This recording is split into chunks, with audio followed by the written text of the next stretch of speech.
Hi everyone! So it's 100 degrees in here, and to get through this I have a bowl of ice. So anyways, let's jump right in. There's been a debate on social media that started a while ago, I believe by a DXE activist named Orlando, but correct me if I'm wrong, he could have just popularized this idea. Basically, the gist is we should abandon the V word in our activism. When I saw Orlando's video a year or so ago, a lot of his arguments resonated with me, but not enough to compel me to stop using the word vegan altogether, only to replace vegan AF with liberation for all in my Instagram bio. Now this idea is resurfacing, and I want to respond to this particular post on DXE's Instagram, slide by slide. Go vegan is an ineffective framing for the animal rights movement. Disclaimer, before you get angry in the comments, we're not saying that one shouldn't be vegan, or that we're against veganism. We think that the popular go vegan framing is weakening the animal rights movement. Here's why at DXE we try not to use the V word. Number 1, veganism gives an illusion of saving lives. This is completely false. One does not save animals by not eating them. This illusion makes people think that veganism is enough. Even as we see a rise in the number of vegans around the world, the global consumption of meat and dairy has shot up. Where are all these animals that vegans have saved?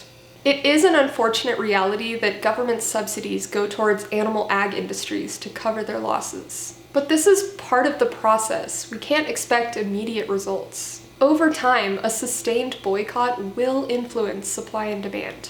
Meat and dairy producers aren't going to keep breeding the same number of animals year after year as fewer and fewer people buy them, dumping the surplus in the trash and expecting the government to bail them out. Vegans have made an impact. Look at the growth of plant-based alternatives. The market has exploded. Yes, I'm aware that flexitarians drive a huge portion of that demand, but the vegan influence is undeniable.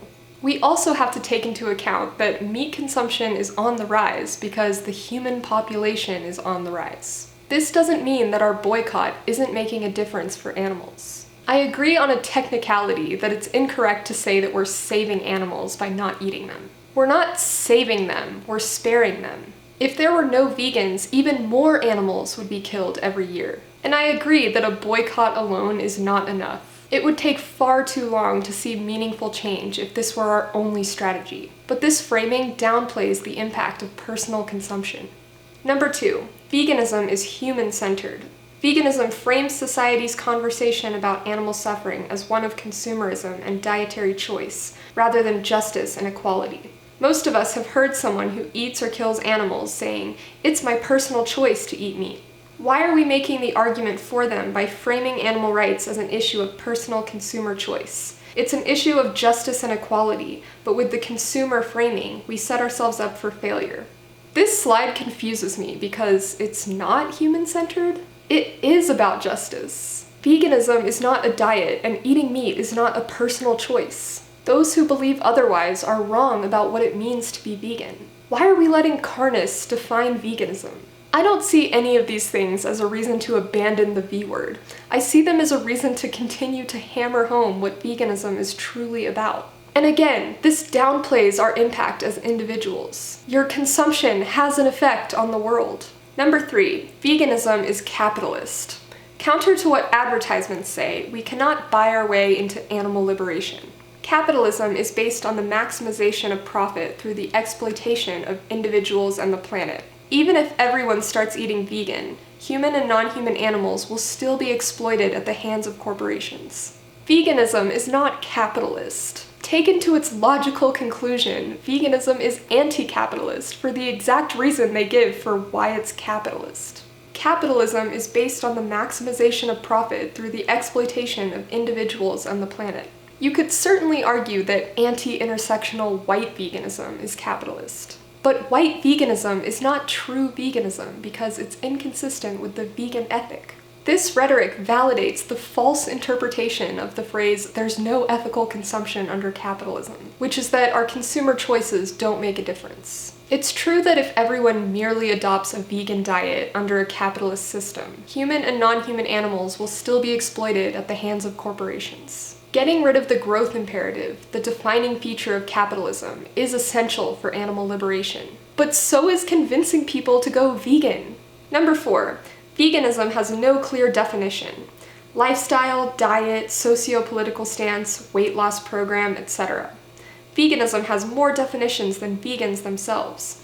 Who exactly is a vegan? Someone who eats vegan food? Someone who rejects all animal use? Is someone who uses palm oil vegan?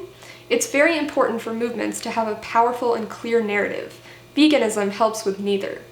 I know some people argue that the definition of veganism established by the Vegan Society is unclear, but I don't know, it seems pretty clear to me.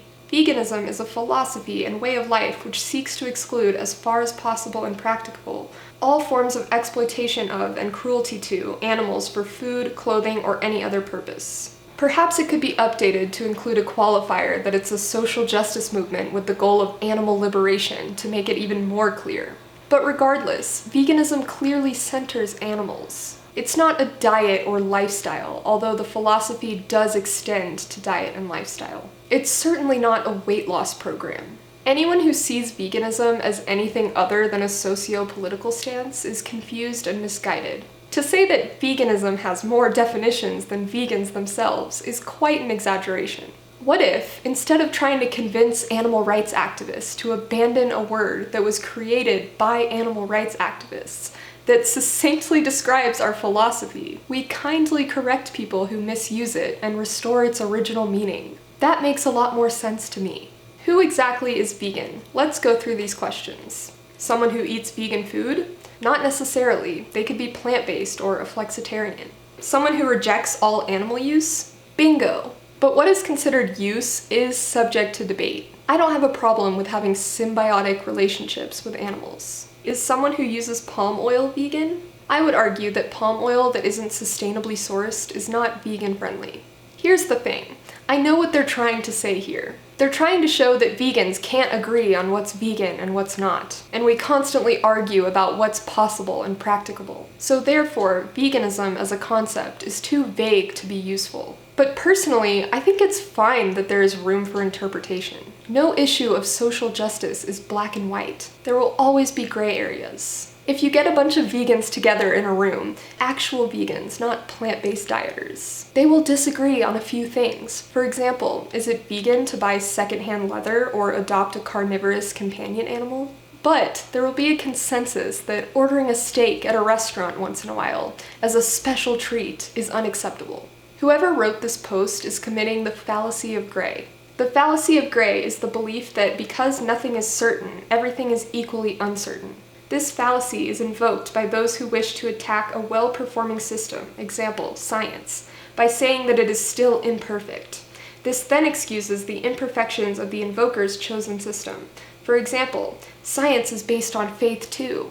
Put another way, the continuum fallacy, aka the fallacy of gray, is the belief that because there is no clear line when one thing becomes another, there is no real difference between those two things. There is no clear line when one becomes a vegan because of the existence of gray areas and the fact that humans are not perfectly consistent all the time. But just because there aren't hard and fast rules as to what makes someone a vegan doesn't mean there aren't rules. Essentially, they're arguing that because not everything regarding veganism is crystal clear, the concept is bunk and we should do away with it. I'm arguing that we should accept the gray and focus on the consensus, which is that animals are here with us, not for us. They're sentient beings, not commodities. And we should strive to align our actions with our values to the best of our ability. That is what veganism is all about. What do we propose instead? Treat animal rights as a social justice issue. Focus on creating activists instead of consumers. Build a movement for animal rights and create opportunities for like-minded people to come together. Center animals and their right to live rather than humans and our diets. Okay, one sentence at a time. Treat animal rights as a social justice issue. Cool, I already do that.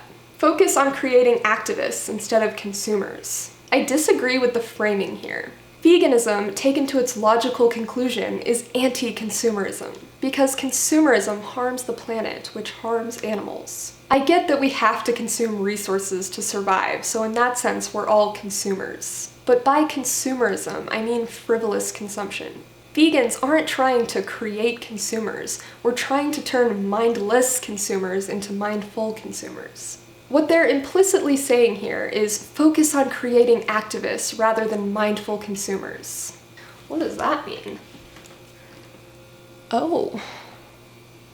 Well, it's so hot in here that my camera overheated, but let's get back to it. Maybe we should put more focus into inspiring people to become activists and fight for systemic change. But that doesn't mean we should abandon efforts to inspire people to become mindful consumers as well. And good luck inspiring non-vegans to become animal rights activists. Those who are focusing on creating mindful consumers are doing good work because they're creating a larger pool of people for you to inspire to become activists. Also, what does animal rights activism look like if promoting mindful consumption, aka veganism, is ineffective? Disruptions and open rescue? The reason these types of actions are effective is because they start a conversation about veganism. I thought the whole point was to force the public to confront the issue and get media attention, so other activists could step in and promote veganism. Lobbying and pressure campaigns? Great, I'm all for it. But these strategies and tactics are not superior to vegan outreach. They're supposed to work in conjunction with vegan outreach. Build a movement for animal rights and create opportunities for like-minded people to come together. Nothing to disagree with here. We shouldn't exclude non-vegans from our spaces. I went vegan because I joined an animal rights club on campus as a pescatarian. They explicitly stated at meetings that all were welcome and you didn't have to be vegan to participate in group activities. But at said activities, they promoted a vegan message. What the fuck is the point of an animal rights club if they fail to promote veganism? What is animal rights without veganism? It's not animal rights. Center animals and their right to live rather than humans and our diets. Yes, all the more reason to explain to people that it's not a diet and it's not about us, it's about the animals. Basically, this whole post could have been, don't be a dogmatic, anti-intersectional asshole. But instead, they took things way too far and lost the plot, in my opinion. I don't think veganism harms the animal rights movement. I think that dogmatic, anti-intersectional messaging, as well as petty infighting and unnecessary division, harms the movement. Elsewhere, activists who promote this idea have argued that veganism is not perceived well by the public, so we should avoid using the word vegan because of this negative perception. But we shouldn't let the opposition define our movement and dictate our language. If their negative perception stems from their incorrect assessment that veganism is a diet or weight loss program, then we should explain why it's not. Not be like, you're right, that's why I'm not a vegan, I'm an animal rights activist. That's too convoluted. Rather than taking the opportunity to offer clarity, they add to the confusion. Yet they claim that it's important for a movement to have a powerful and clear narrative. Remember the disclaimer from the beginning? We're not saying that one shouldn't be vegan or that we're against veganism. In the following slides, they proceed to list their problems with veganism as a concept, not with the word itself. This is hella confusing. By saying we're not against veganism, we're against imposing it on others. They're implying that veganism is a personal choice. If you're against promoting veganism as a moral imperative, you're against veganism. Because fundamentally, veganism is a moral imperative, not a personal choice. If you don't want to call yourself vegan because you don't want to be associated with the anti-intersectional asshole vegans, well, that's just silly. These people do not represent veganism. If you're a rational, intersectional, compassionate vegan, you should proudly call yourself vegan to represent veganism well and counterbalance the negative stereotype. In some contexts, I can see how it might be strategic to avoid the V word, but I don't think this is grounds for abandoning the word vegan altogether. For example, gaining access to classrooms to give presentations about animal agriculture might be easier if you say, "Hi, I would like to give a presentation about the harmful effects of the meat and dairy industry," rather than, "Hi, I would like to promote veganism to your students." Or if someone asks you why you're not eating the main course, saying, "I'm an animal rights activist, I don't eat animals," is more powerful than just saying, "I'm vegan." But if they follow that up by asking, "Are you a vegan?" you say yes. Otherwise, they're going to be extremely confused, and again, it's important for movements to have a powerful and clear narrative. Ultimately, the negative perception has nothing to do with the word, and everything to do with what we're fighting for. Call yourself a vegan or call yourself an anti-speciesist. People will have a problem. Thank you so much for watching. I have a video planned for next week diving into this individual versus systemic change debate, so stay tuned for that. Alright, peace out. All the ice has melted. I survived. Yo, how when me eat them, I wonder when me eat. When me tell them, say me no eat no fish, no meat now. How when me eat them, I wonder when me yam. When me tell them, say that I'm a vegan man. How when me eat them, I wonder when me eat. When me tell them, say me no